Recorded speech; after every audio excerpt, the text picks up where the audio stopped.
السلام علیکم ورحمۃ اللہ وبرکاتہ۔ بسم اللہ الرحمن الرحیم۔ حضرت عبداللہ ابن عباس رضی اللہ عنہما فرماتے ہیں کہ جب عبد المطلب اپنے فرزند عبداللہ کو نکاح کے لیے لے کر چلیں تو راستے میں ایک یہودی عورت پر گزر ہوا جس کا نام فاطمہ بنت مر تھا۔ وہ توریت و انجیل وغیرہ سے بخوبی واقف تھی۔ حضرت عبداللہ کے چہرے میں نور نبوت دیکھ کر اپنی طرف بلایا اور یہ کہا، میں تجھ کو 100 اونٹ نظر کروں گی۔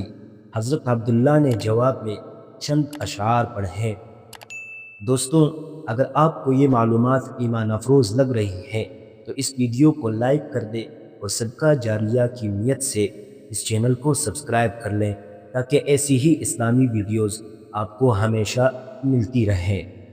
عبد المطلب جب حضرت عبداللہ کے فدیے سے فارغ ہوئے تو شادی کی فکر ہوئی۔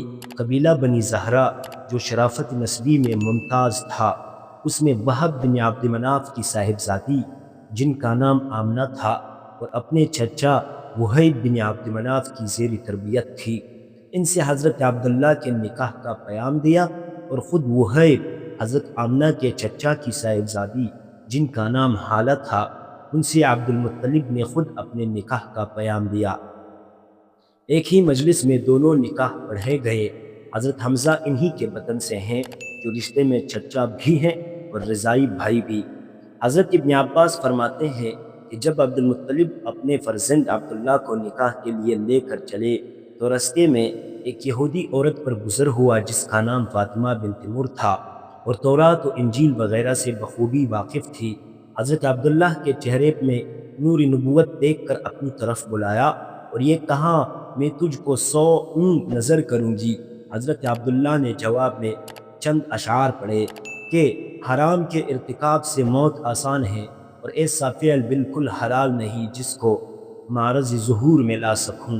جس ناجائز امر کی تو طلبگار ہے وہ مجھ سے کیسے ممکن ہے؟ کریم النفس آدمی تو اپنی آبرو اور اپنے دین کی پوری حمایت اور حفاظت کرتا ہے۔ حضرت عبداللہ جب حضرت آمنہ سے نکاح کر کے واپس ہوئے تو واپسی میں پھر اسی عورت پر گزر ہوا تو اس نے دریافت کیا، اے عبداللہ، تم یہاں سے جانے کے بعد کہاں رہے؟ حضرت عبداللہ نے کہا کہ میں نے اس عرصے میں وہب بن عبد مناف کی صاحبزادی آمنہ سے نکاح کیا اور نکاح کے بعد 3 روز وہاں قیام کیا۔ اس یہودی عورت نے سن کر یہ کہا کہ واللہ میں کوئی بدکار عورت نہیں، تمہارے چہرے میں نور نبوت کو دیکھ کر یہ چاہا تھا کہ یہ نور میری طرف منتقل ہو جائے، لیکن اللہ نے جہاں چاہا وہاں اس نور کو ودیعت رکھا۔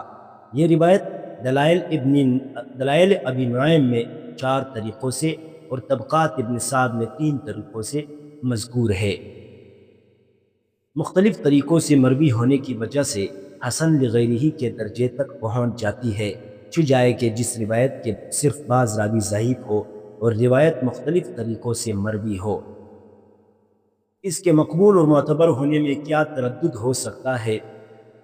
حضرت عبداللہ بغرض تجارت قافلے کے ساتھ شام تشریف لے گئے۔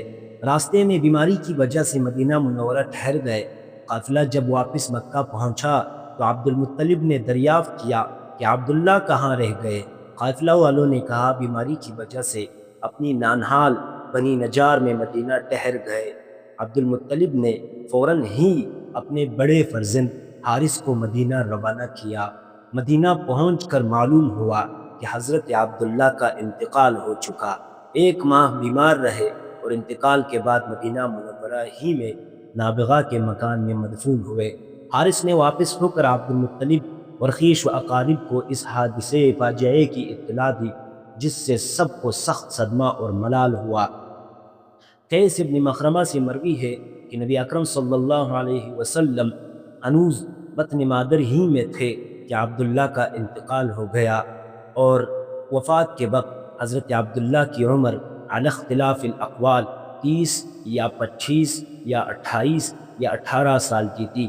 حافظ علائی اور عسقلانی فرماتے ہیں کہ صحیح یہی ہے کہ وفات کے وقت 18 سال کا سن تھا، اور علامہ سیوطی نے بھی اس کو ترجیح دی ہے۔